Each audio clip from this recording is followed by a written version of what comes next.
Handelinge 3, vers 1 tot 26. En Petrus en Johannes het saam na die tempel opgegaan op die uur van die gebed, die 9de uur, en daar is 'n sekere man aangedra wat sy geboorte af krippel was. Hulle het hom elke dag neergesit by die tempelpoort wat die skone genoem word, om 'n almoes te vra van die wat in die tempel ingaan. Toe hy sien dat Petrus en Johannes die tempel wou binnegaan, het hy om 'n almos gevra, en Petrus saam met Johannes het hom stip aangekyk en gesê, "Kyk na ons." En hy het sy oë op hulle gehou in die verwagting dat hy iets van hulle sou ontvang. Maar Petrus sê, "Silwer en goud het ek nie, maar wat ek het, dit gee ek vir jou. In die naam van Jesus Christus, die Nasareëner, staan op en loop." Toe gryp hy hom aan sy regterhand en hy rig hom op, en onmiddellik het sy voete en enkels sterk geword. En hy het opgespring en gestaan en rondgeloop en saam met hulle in die tempel ingegaan, terwyl hy rondloop en spring en God prys. En die hele volk het gesien toe hy daar loop en God prys.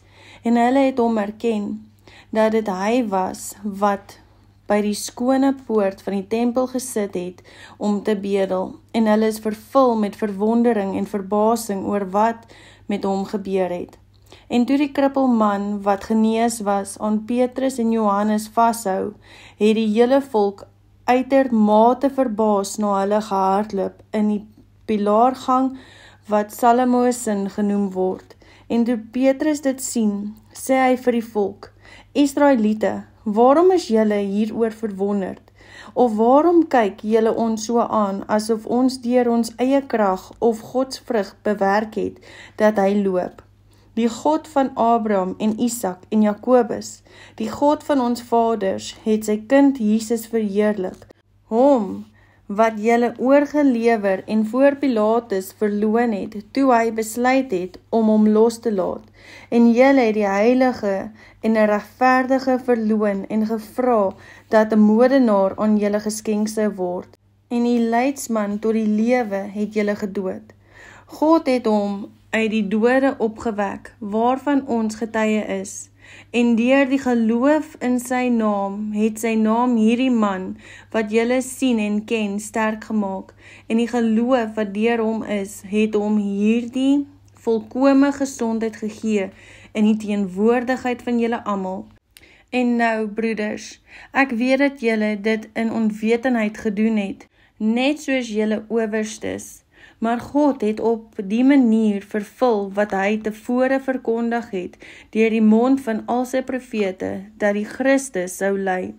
Kom dan tot inkeer en bekeer julle, sodat julle sondes uitgewis kan word, en tye van verkwikking van die aangesig van die Here mag kom, en hy hom mag stuur, wat vooraf aan julle verkondig is, naamlik Jesus Christus, hom wat die hemel moet ontvang tot op die tye van die wederoprigting van alle dinge, waarvan God van ouds af gespreek het deur die mond van al sy heilige profete.